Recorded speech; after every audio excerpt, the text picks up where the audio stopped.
di video kali ini kita akan membahas mengenai komunikasi antar budaya.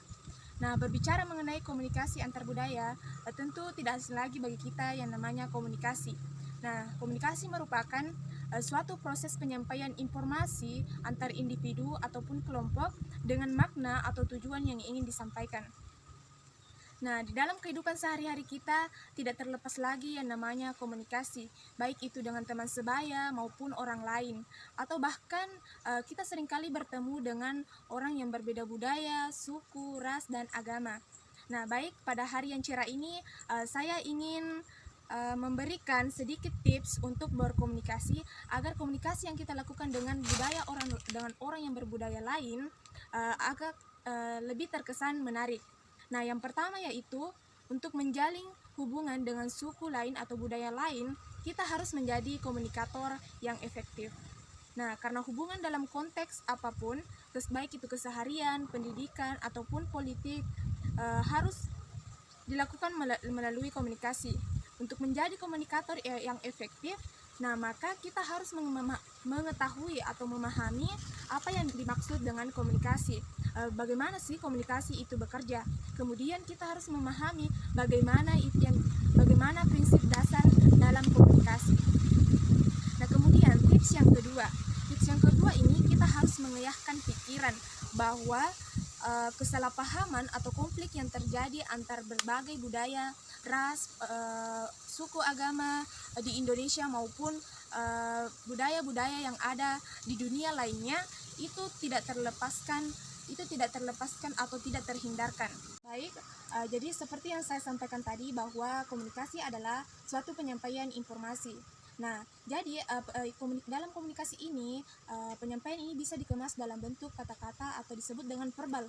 Nah, kemudian bisa juga dalam bentuk tanpa kata-kata atau disebut dengan non-verbal. Nah, yang pertama verbal.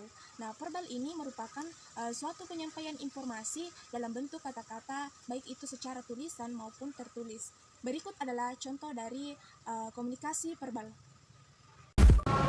Ini betul tidak sih obat untuk demam?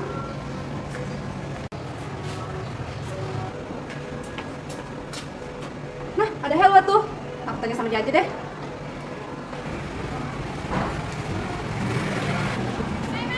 Helwa, aku mau nanya nih, ini benar gak sih obat buat penurun demam? Iya benar, ini penurun panas dan pereda nyeri. Aturan pakainya sudah tahu? Aku kurang tahu, kasih tahu dong. Ini untuk dewasa 3-4 kali sehari, 2 kapal. Ini ada sampulnya. Oh ada. Nah, 1 sendok takar itu ini 5 mili, ya berarti penuh, ya. Terus berarti itu 1 sendok. Terus sekali lagi 1 sendok takar. Jadi 2 sendok takar untuk minum untuk dewasanya. Oh iya. Kemudian yang kedua yaitu komunikasi nonverbal. Nah, komunikasi nonverbal adalah komunikasi yang umumnya menggunakan bahasa tubuh seperti gerakan tangan, kemudian raut wajah, kemudian geleng-geleng kepala, tanda atau tindakan sebagainya. Nah, berikut pula contoh dari komunikasi nonverbal ini.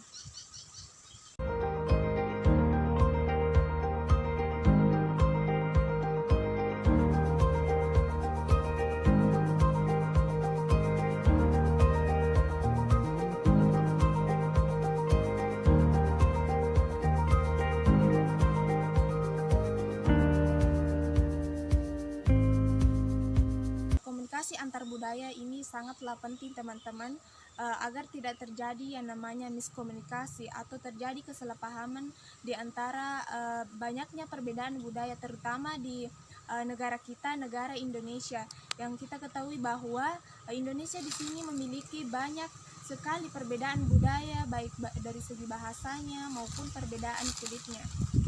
Ingat ya, komunikasi itu sangat penting, jangan sampai seperti video ini. Iko nak tahu elok beli sapi nak disingnya Lina sampingnya. Sembarato mana pada kena ada ya deh. Di baru agam ini kan temen lagi baru, tapi matuan bawa pisan kok.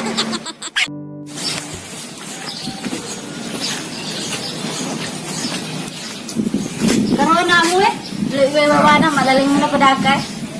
Takut tuh nomor kok mari suka imo kok toka. Di wari suman nuko toko. Pedangi mak nuro. Ya tuh manoko. Hah? Aku tahu ha. Sembarang muni hana pau. Iga hatau beli waju baru. Nadek gaga mesa sale boleh. Ada metu ka pada padara nakanu. Mak jama ka temak jama ka. Manoko ko materu. Baik teman-teman, itulah tadi sedikit tips dari saya. Lebih dan kurangnya mohon dimaafkan. Wassalamualaikum warahmatullahi wabarakatuh.